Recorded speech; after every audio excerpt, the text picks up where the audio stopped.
So I would like to welcome everyone to the June 2020 Uterine Cervix GYN Pathology Journal Club. My name is Natalie Benet, and this is my contact information should you need me for anything. So GYN Pathology Journal Club was something that I started for the fellows at my institution due to distance learning. I took it online, and we've been doing this online now since April. This month's theme is uterine cervix, and you'll notice that there's a 12-month schedule, which will rotate every year. Some topics are much bigger than others, but then it allows some of the smaller topics to get more of a focus, which they might not get otherwise because some of the cases are a little bit more rare. So today our learning objectives are to increase knowledge about the uterine cervix, including new research methods and practical applications, and to enhance ability to critically evaluate the literature. This month's articles are 3, which are noted here, and our presenters will cover them. Overall, you may have noticed the theme is HPV-negative endocervical adenocarcinoma. This month's presenters, I will start with Dr. Swati Bhardwaj. She is a senior resident from India, soon to be a PGY1 at Mount Sinai in New York City. And we can just go in this order if it's okay with you all. And then Dr. Renan Ribeiro, he is a practicing pathologist in Brazil who is actually a visiting fellow at Women and Infants Hospital in Rhode Island, which is my institution. And then Dr. Sameera Rashid, who is a pathologist and current GYN and breast fellow in Qatar. So we have a very international presentation field this month. I'm thrilled about that. And then I wanted to put a plug in. If you would like to present, normally my institution has 2 fellows, so 1 slot is open per month, but this year we have just 1. So I should have 2 slots per month open. You don't have to be a pathology resident. You can be a medical student. If you'd like, I can walk you through how to present, how to think about the article. Next month's theme is germ cell tumors of the ovary. You can contact me at the email from the newsletter where you got the information for this journal club and what you will be expected to do. I provide you a PowerPoint template. There's also the video on YouTube that I've provided about how to critically evaluate literature.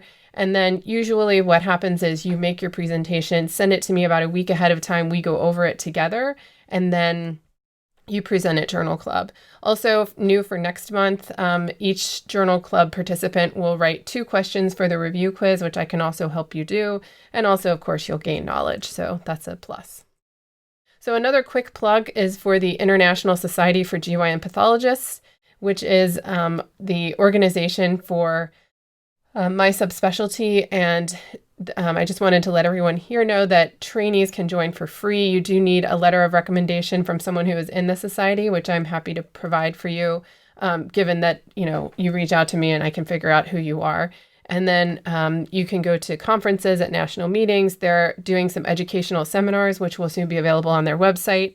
And so just reach out to me if that sounds interesting. And they've also recently partnered with the International GYN Cancer Society, which is their logo is here as well. And that society is doing virtual tumor boards, which are international. And they're also doing some new publication opportunities, which I think are mostly digital and revolve around like mini case reports with really good images. So if you're interested in doing something like that, you can also contact me and I can help you and walk you through that. So briefly, the WHO classification for cervical glandular tumors and precursors. We all know about adenocarcinoma in situ and then endocervical adenocarcinoma of the usual type. This is the one, of course, that's HPV related. We're all looking for it every time we find squamous dysplastic lesions in the cervix. Then there's mucinous adenocarcinoma with NOS, and then there are all these subtypes. And today we're focusing on HPV negative, but also specifically this gastric-type adenocarcinoma. So I just wanted to kind of put this up here to show you the different options. I know sometimes classification schemes can seem overwhelming, especially at first. So now we will get on to the show. So, hi everyone. Today I'll be talking about this article titled Morphologic Features of Gastric-type Cervical Adenocarcinoma in Small Surgical and Cytology Specimens. It was published in the International Journal of Gynecological Pathology in May 2019. It has been co-authored by authors from the Memorial Sloan Kettering Cancer Center and Northwestern University. So starting off with a little introduction about endocervical adenocarcinoma, they account for 25% of all primary cervical carcinomas. Out of these, the majority are HPV associated and only 5 to 10% are HPV negative. Now, amongst these HPV negative carcinomas, the morphological variants include gastric-type cervical adenocarcinoma, clear cell, mesonephric, and endometrioid. Of these, the most common subtype is gastric-type cervical adenocarcinoma. It has been defined in the 2014 WHO classification as a subtype of mucinous adenocarcinoma showing gastric differentiation. Now, this entity shows a spectrum of morphologic differentiation from poorly differentiated to well-differentiated forms, and the well-differentiated form is also termed as the minimal deviation adenocarcinoma. So the research question that this study answers is, what are the morphologic features of gastric-type adenocarcinoma in small surgical and cytology specimens? Now, why do we need to know about these features? Is because even though it's a rare entity and a rare tumor, but it's very aggressive and chemorefractory. It has a propensity for spreading to the peritoneum and the abdominal wall, shows in late advanced stages, has a 5-year survival rate, disease-free survival rate of 30 to 42%. That is very poor as compared to a 77 to 91% disease-free survival for the usual type endocervical adenocarcinoma. Additionally, it has challenging clinical features and histopathologic features. And the well-differentiated form, that is minimal deviation adenocarcinoma, has a deceptively bland appearance. So we need to be aware of the morphologic features of gastric-type adenocarcinoma in order to prevent under-recognition or misdiagnosis of this tumor and to institute early and appropriate management. The cases with the histologic diagnosis of GCA or MDA, that is minimal deviation adenocarcinoma, diagnosed in exfoliative and non-exfoliative cytology specimens, and small surgical specimens like biopsies and curettings were retrieved from the lab information system of the Department of Pathology at Memorial Sloan Kettering Cancer Center. And all other histologic subtypes of HPV unassociated carcinomas such as clear cell, mesonephric, etc. were excluded from the study. Once the cases were selected, their pathologic reports, cytology slides, and histology slides were retrieved for review. And the cytology slides were reviewed, paying particular attention to the following features. That is, what is the architecture of the cells, whether they are singly lying or present in cell groups, and what was the architecture of the cell groups. Then what's the cell shape, cell borders, the volume and character of the cytoplasm. Nuclear features such as shape, pleomorphism, outline, chromatin, number and size of nucleoli were observed, and any other important additional features like the type of background cells and tumor grade were noted. Wherever both histologic and cytologic slides were available, their findings were correlated. So coming to the results, a total of 59 specimens were reviewed from 23 patients, out of which histology alone was available in 6 patients. For 4 patients, only cytology was available. And for 13 patients, both histology and cytology specimens were available. Of the total 37 histology specimens studied, 10 were endocervical curettings, 9 were cervical biopsies, and others included endometrial biopsies, endometrial curettings, vaginal biopsies, and 1 each of pelvic, bladder, and umbilical biopsy. Of the total 22 cytology specimens studied, 12 were cervical specimens, 5 were pleural fluid specimens, and others were vaginal specimens. There was 1 touch preparation of pelvic lymph node core biopsy, 1 neck lymph node FNA, and 1 pelvic mass FNA. Now, when the results were analyzed on the basis of the year in which the diagnosis was made, it was found that amongst these 59 specimens, 72% of the diagnosis in these specimens were rendered between the years 2013 and 2017, and 19% of these specimens were diagnosed as GCA between the years 2004 and 13. So this shows that in the recent years, especially the last 4 years of the study, the knowledge of the morphologic features of GCA improved considerably among the pathologists. Coming to the histologic features, most of the GCA in the study had a well to moderate differentiation, were well to moderately differentiated adenocarcinoma, and the glandular architecture was variable. In this case, we can see simple glands with an angulated architecture. However, there were few cases that showed complex branching glandular architecture. Coming to the cytologic features, the individual cells were columnar to polygonal in shape, and had moderate to abundant amount of this pale staining, foamy to vacuolated cytoplasm, as we can see here. The nuclei were round to oval with moderate pleomorphism, with a vesicular nuclear chromatin, and prominent nucleoli could be seen in most of the nuclei.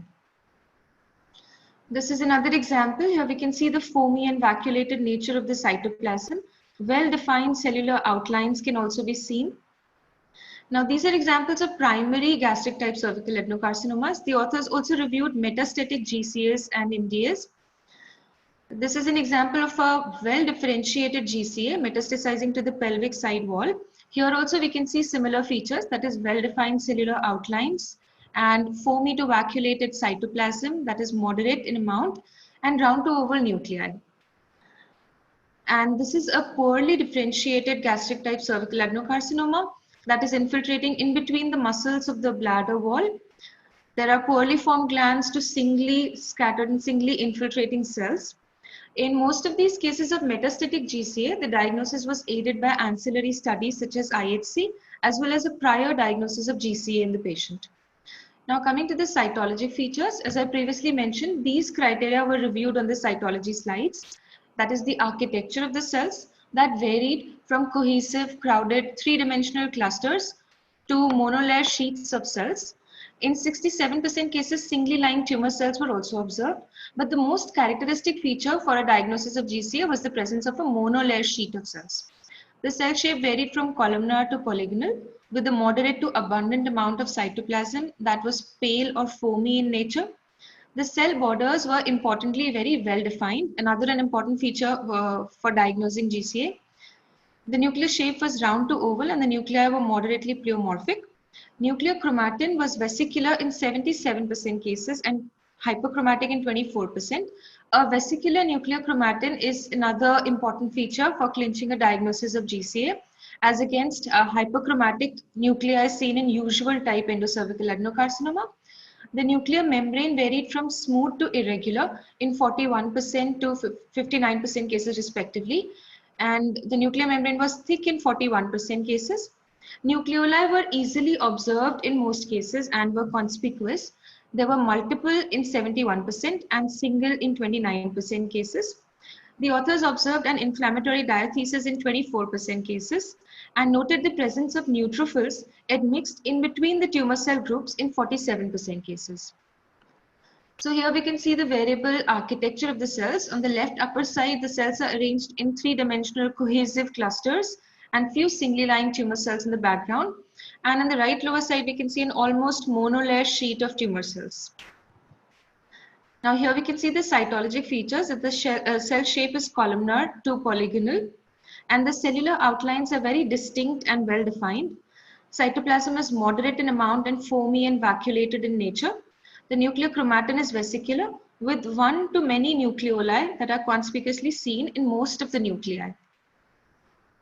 And we can see these neutrophils admixed in between the clusters of tumor cells. So basically the findings of the study were similar to those of previous studies by Isha et al. And Kawakami et al., except that the intracytoplasmic neutrophil entrapment was seen as admixed neutrophils in this study, and yellow-orange cytoplasmic staining observed in previous studies was not seen in this study, which was attributed to a difference in reagents and staining protocols. Well-differentiated gastric-type cervical adenocarcinoma needs to be distinguished from its mimics. The mimickers of well-differentiated GCA are benign entities like type A tunnel clusters.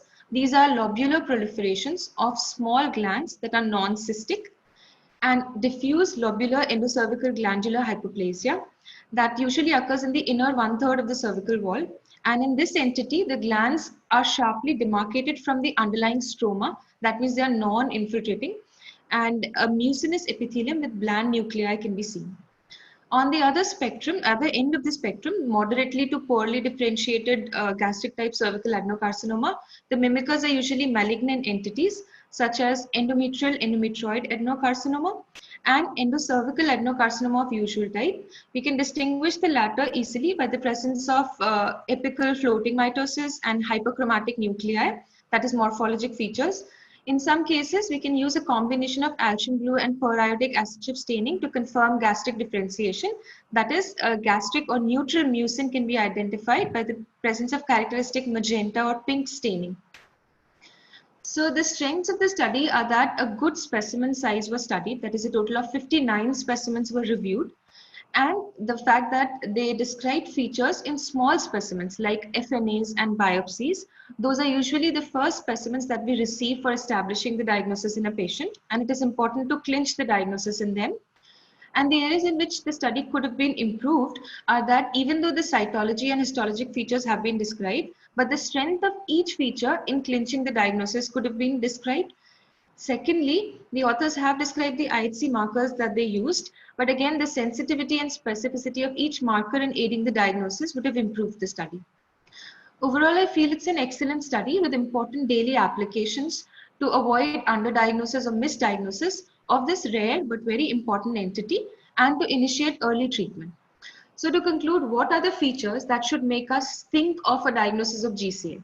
Number one, whenever we see atypical glandular cell with foamy or vacuolated cytoplasm, with well-defined cytoplasmic borders, and a finely granular or vesicular chromatin with conspicuous nucleoli. So whenever we see one or more of these features in usual sites such as the cervix or even unusual sites, one should always raise a suspicion of GCA and perform a careful evaluation of the slide aided with histological and ancillary studies. That's it. Thank you.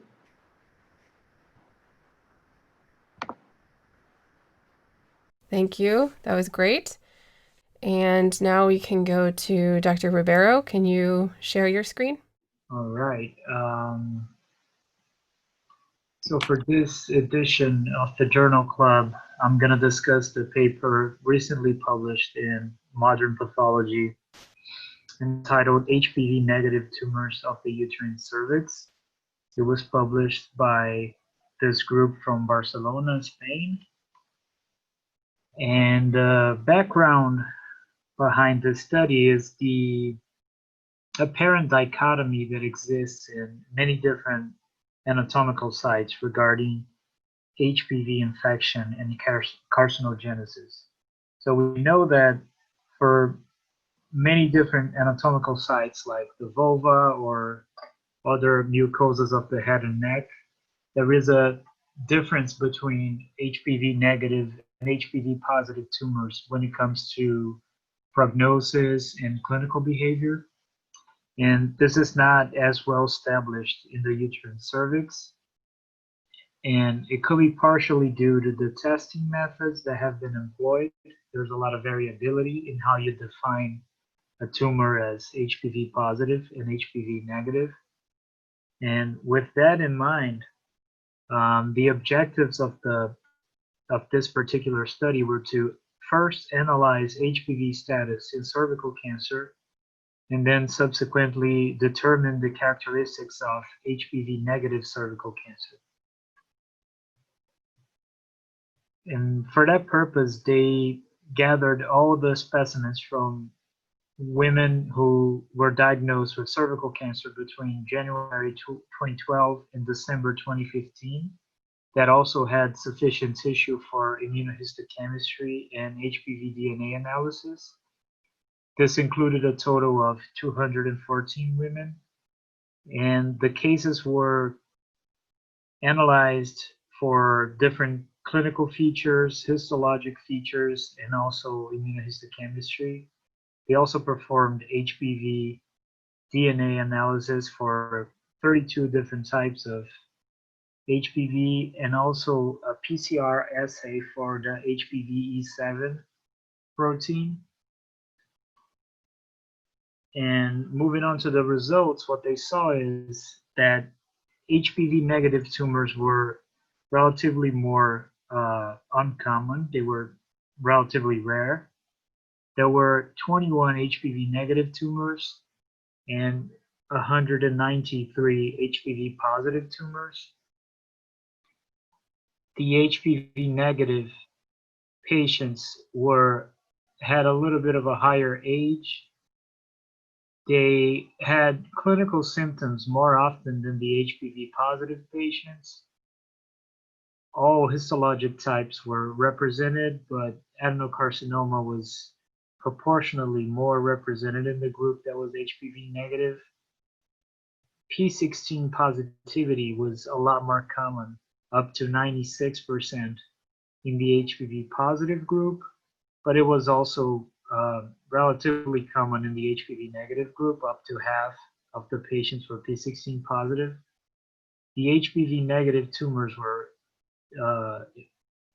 bigger, and they were present at a much more advanced stage. These patients also showed a higher frequency of relapse and lymph node metastasis.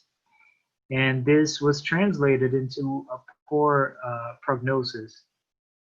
In the top, you can see the curve for disease-free survival. And on the bottom, you can see the curve for overall survival. And in both of them, the HPV negative patients fared much worse. When they built the models for both relapse and mortality, using a single variable, they showed that negative HPV status, P16 negativity, advanced stage, and lymph node metastasis were all related to a worse prognosis.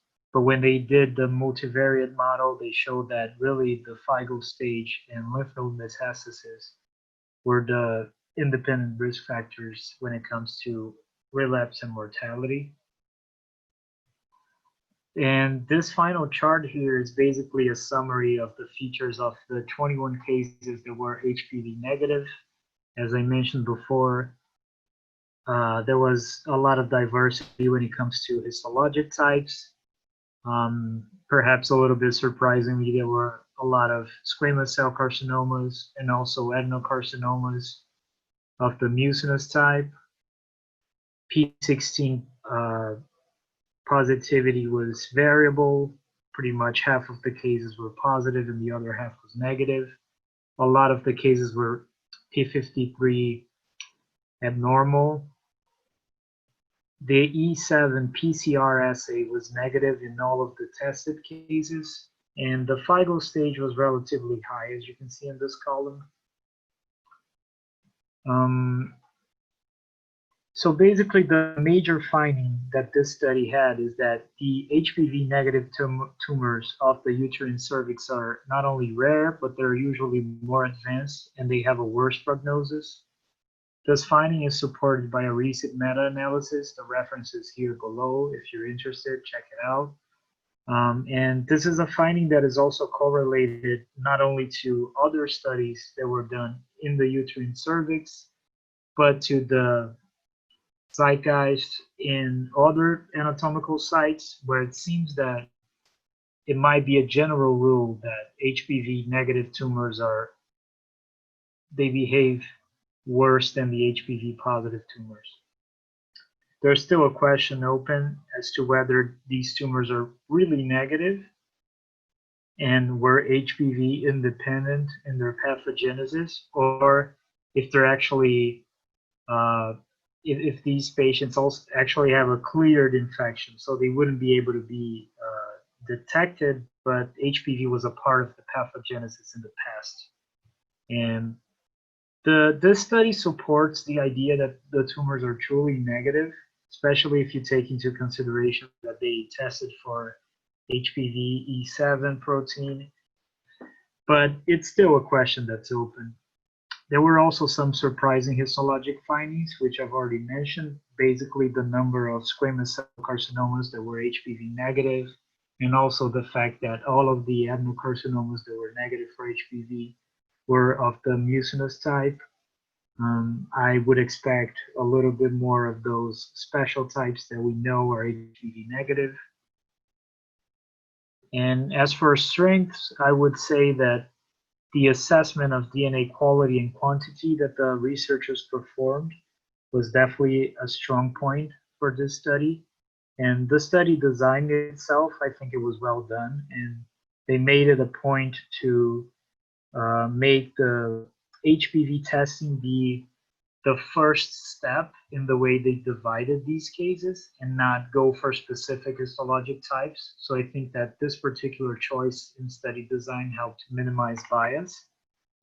And as areas for improvement, I would point out that we still need larger cohorts. Perhaps multi-centric studies would help to address that. It would be nice to see a comparison of HPV DNA testing and RNA-ish, which seems to be a more accessible method to test for HPV. And it would also be good to integrate these findings with precursor lesions and screening cytology if possible. And this could also help to address the issue of timing and the progression of infection over time, as to help distinguish between an HPV independent pathway and what could be the clearing of a previous HPV infection. Maybe having specimens that were collected in the past would help assess this progression. And as for applications, I think these findings are promising, but they're still a little bit far away from being integrated into practice. I think the study is sort of in the building block category. We still need to determine what is the most reliable and cost-effective way of testing for HPV status on a clinical setting, especially for patients with already invasive disease. I don't think this has been done yet. And I wonder if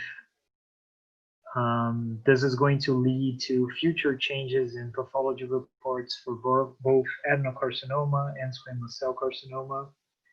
Perhaps in the future, the HPV status will be more useful to clinicians than the actual histologic type, but we don't have that information yet. We still need more studies. I just wanted to raise one point. When you talked about the changes in reporting, I don't know if anyone noticed that the new NCCN guidelines came out for endocervical adenocarcinoma, and they don't require it, but they included the Silva patterns for reporting endocervical adenocarcinoma. So that made me think of that when you were saying that. But when you were talking about P16, or at least HPV reporting in endocervical or cervical carcinomas, I don't know if this is required where you are, but I know head and neck surgeons, I mean, they expect that on any squamous cell lesion in the head and neck that you report, P16 and HPV status. So I do think that that's an interesting comparison, and it'll be interesting to see. And then also, if we're going to start doing that, we'll probably all have to agree on a method. Like you said, it seems like most people are moving to RNA-ish as a more sensitive way of testing at least formalin-fixed paraffin-embedded tissue, because it's a little bit more robust in terms of, DNA is just a little bit more high maintenance in terms of maintaining its, targets within the paraffin-embedded tissue. So those are really good points. Okay, and now Dr. Rashid, you're up. Okay. Hello, I am Sameera Rashid. I am Breast and Gynae Pathology Fellow at Hamad General Hospital, Qatar. For those who may not know it, Qatar is a small country with a population of 2.8 million. Today, I will be doing Journal Club on this article from Modern Pathology 2019. It is titled Molecular Characterization of Gastric-type Endocervical Adenocarcinoma Using Next Generation Sequencing. It's by Dr. Garg, Nagaria, Clark, Friedman, and Dr. Rose Pahan. And they are from University of Toronto and Princess Margaret Cancer Hospital, University Health Network, Canada. So as we know that gastric-type endocervical adenocarcinoma is an uncommon aggressive type of cancer that is HPV negative, and it presents with widespread dissemination to unusual sites such as omentum, peritoneum, distant organs. Currently, by WHO, it is classified under the spectrum of mucinous carcinomas of the uterine cervix. This study aims to find actionable molecular alterations by performing for better clinical management. Since they have recognized this as a different disease, so they want to find some different management options. The spectrum of gastric-type endocervical adenocarcinoma, it ranges from the very well differentiated adenoma malignum or minimal deviation carcinoma to the slightly or moderately atypical adenocarcinoma. The diagnostic criteria for this entity, it has three components. First is the presence of voluminous mucinous cytoplasm. Second is distinct cell borders. And third is moderate to severe cytological atypia or nuclear atypia. So for this study, the authors, they went through the records of University Health Network from the year 2008 to 2016 to identify the gastric-type endocervical adenocarcinoma. They found a total of 16 cases, out of which 14 had tissue blocks available. They did the clinical findings for these cases. Then the H&E slides of these cases, they were assessed independently by two pathologists, gynae pathologists, just to make sure they are up to the criteria for this entity. All cases were then tested for HPV using linear array analysis, and they were confirmed to be HPV negative. Then IHC was performed for P53, P16, Paxate, MMR, HER2, IHC, and HER2 FISH. Then they did NGS for single nucleotide variations, copy number variation, gene fusion, insertion, deletion for 161 cancer-driven genes. So the clinical characteristics of these cases were as follows. 6 out of 16 were at clinical stage of 1B1. 5 cases out of 14 were dead at the time of last follow-up, and 5 had positive lymph nodes. They did not mention if there was any correlation between these two cases, if they were the same or they were different, so we don't know that. Lymphovascular invasion was present in 9 out of 14 cases. There was a family history of cancer in 7 out of 14, and peritoneal carcinomatosis was present in 3 out of 14 cases. As per the IHC results, they were all positive for CK7. P16 was either negative or weakly patchy positive. Pax8 was focally weak positive in half of the cases, in the rest it was negative. P53 was mutated in 9 out of 14 cases, 3 had diffuse overexpression and 6 had null expression. MMR was intact in 13 cases, 1 had loss of MLH1 PMS2, and the PCR revealed MLH1 promoter methylation. The HER2 was positive for 2 cases. Also, FISH was positive in these cases, so there was a 100% correlation with IHC. This was the NGS result, and around 92 variants were identified in the 14 samples. And as we can see here, the number of variants was highest in the P53 mutated group. Then MMR missense variant was identified in 7 out of 14 cases, and 1 had MSH2 frame shift. Now, all of these cases had intact IHC. STK11 was mutation was present in 4 cases, and poly mutation was present in 3 cases. So, as poly is associated with endometrial carcinomas, these cases were analyzed again to find if there was tumor in the endometrium going down the cervix, but actually in all of these cases there was no endometrial carcinoma. It was localized to the cervix. So in the discussion, they discussed different mutations that they found, and MDM2 amplification were exclusively present in P53 normal tumors. P53 overexpressing tumors frequently exhibited poly aberrations. 80% of P53 null tumors were found to contain aberrations in CDKN2A and B genes. 4 cases had STK11 null variants found in Peutz-Jeghers syndrome. However, these cases did not have any clinical features of Peutz-Jeghers syndrome. We do not have information regarding the follow-up, if these patients they received any screening for Peutz-Jeghers or any genetic counseling. So that was the study. Now I'll go through the strengths and areas of improvement of this paper.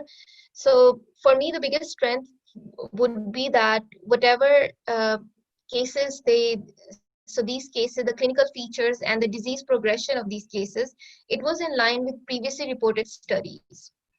And then they confirmed the diagnostic criteria. Also, the broad panel of genetic alteration that they used, around 161 gene, it was a good panel.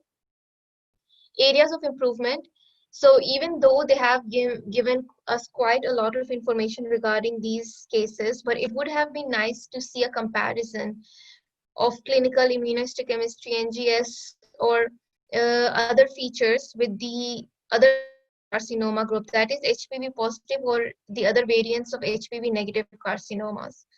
Also, many case series and studies, they talk about the role of MUC6C and carbonic anhydrase in the diagnosis of this entity. And they did not mention it, and these stains were not performed. So it would have been nice to at least have a comment whether they recommend or they do not recommend these stains. So the applications or the take-home message for this study, first of all, what was surprising was the discordance between NGS and IHC results in MMR. Second, MDM2 stain can be used for diagnosis in P53 normal tumors. Third, P53 mutated tumors frequently harbor poly and CDK and 2A and B genes. Hence, there can be a role of checkpoint inhibitors. Last, HER2 amplification was found in 20% of patients with high mortality. And these were the 2 patients that were dead at the time of last follow-up. So the role of Herceptin can be, and I think the last 2 points are very important, since we know that these patients, quite often they present with advanced disease and also are resistant to the chemotherapy regimens. So the role of checkpoint inhibitors and Herceptin can be explored, and these can be used for management in such patients. Yeah, that's it.